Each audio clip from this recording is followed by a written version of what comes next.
بفضللہ وبرحمتہ، اے نبی کہہ دیجئے یہ اللہ کا بڑا فضل ہے، لوگوں سمجھو اس کی بڑی رحمت کا ظہور ہوا ہے اس قرآن کی شکل میں، اس کی رحمت کا مظہر عدم قرآن ہے، اس کے فضل کا سب سے بڑا ثبوت قرآن ہے۔ فَبِذَلِكَ فَلْيَفْرَحُوا، اس پر انہیں خوشیاں منانی چاہیے، اترانا ہے تو اس پر اترائیں کہ اتنی بڑی دولت ہمارے پاس ہے، اتنا بڑا احسان ہے جو اللہ نے ہم پر کیا ہے۔ فَبِذَلِكَ فَلْيَفْرَحُوا هُوَ خَيْرٌ مِّمَّا يَجْمَعُونَ، جو چیزیں یہ جمع کرنے کی فکر کر رہے ہیں ان سے کہیں زیادہ قیمتی یہ قرآن ہے۔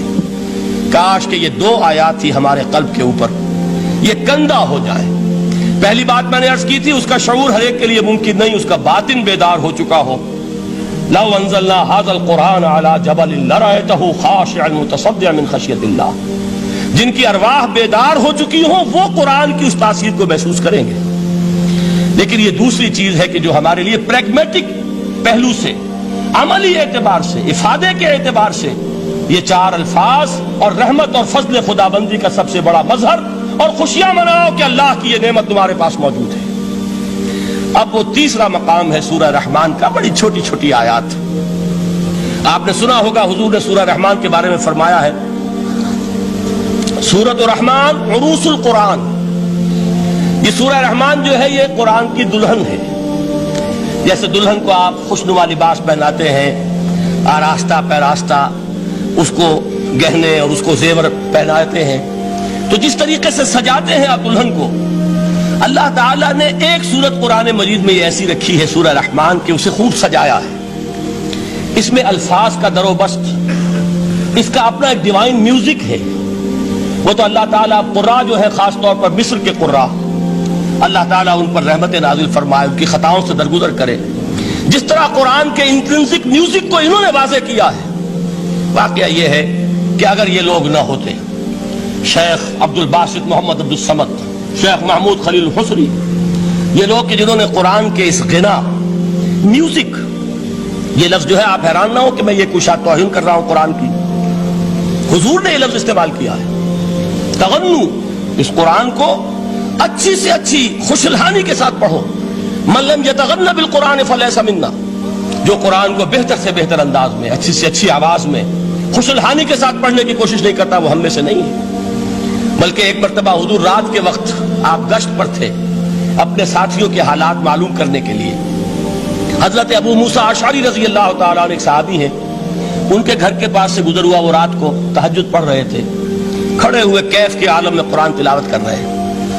حضور کو بہت پسند آئی ان کی قرآت، کافی دیر تک وہاں کھڑے سنتے رہے۔ اب انہیں کیا پتا کون سن رہا ہے، بالکل اسی طرح سمجھ لیجئے ایک بات یاد آئی ہے، حضور فرماتے ہیں کہ جس طرح کان لگا کر اللہ قرآن کو سنتا ہے کسی چیز کو نہیں سنتا۔ ہمیں نظر نہیں آتا نا، ہمیں معلوم نہیں، ہم قرآن پڑھ رہے ہیں تو سننے والا کون ہے؟ سب سے زیادہ کان لگا کر خود اللہ۔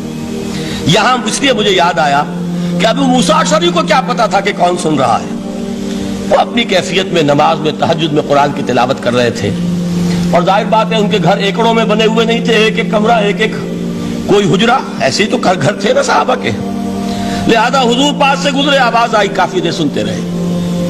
اس کے بعد آپ تشریف لے گئے، صبح فجر میں ملاقات ہوئی تو حضور نے تحسین کے انداز میں فرمایا، یا ابا موسیٰ انک قد اوتیت مزمارا من مزامیر آل داؤد، اے ابو موسیٰ تمہیں تو آل داؤد کے سازوں میں سے ایک ساز اللہ نے عطا فرما دیا ہے۔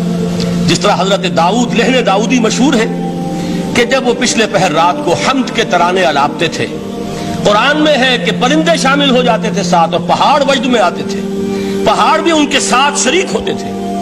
تو جس طرح کا اللہ نے ان کو لہن عطا فرمایا تھا، حضور نے تحسین کے انداز میں فرمایا ہے ابو موسیٰ اشعری، اللہ نے تمہیں بھی آل داؤد کے سازوں میں سے ایک ساز عطا فرمایا۔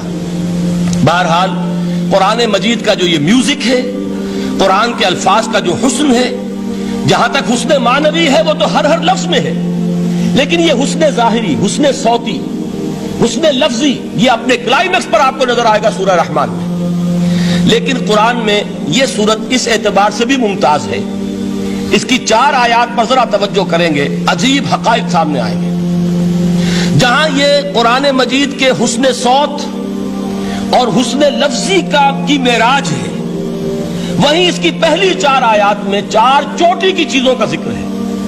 سب سے اونچی چیز ہے. پہلی آیت کیا ہے؟ الرحمن. ایک آیت ہو گئی. رحمان کیا ہے؟ اللہ کا نام ہے. کبھی آپ نے غور کیا اللہ کے ناموں میں سب سے پیارا نام کون سا ہوگا؟ رحمان. کیوں؟ اس کا مادہ کیا ہے؟ رحمت. ہمیں سب سے بڑھ کر جس چیز کی ضرورت ہے وہ کیا ہے؟ رحمت خدا بندی. نام اچھی طرح سن لیجئے اس حضور کی قول کو. حضور فرماتے کوئی شخص جنت میں مجرد اپنے عمل کی بنیاد پر داخل نہیں ہو سکے گا جب تک کہ رحمت خدا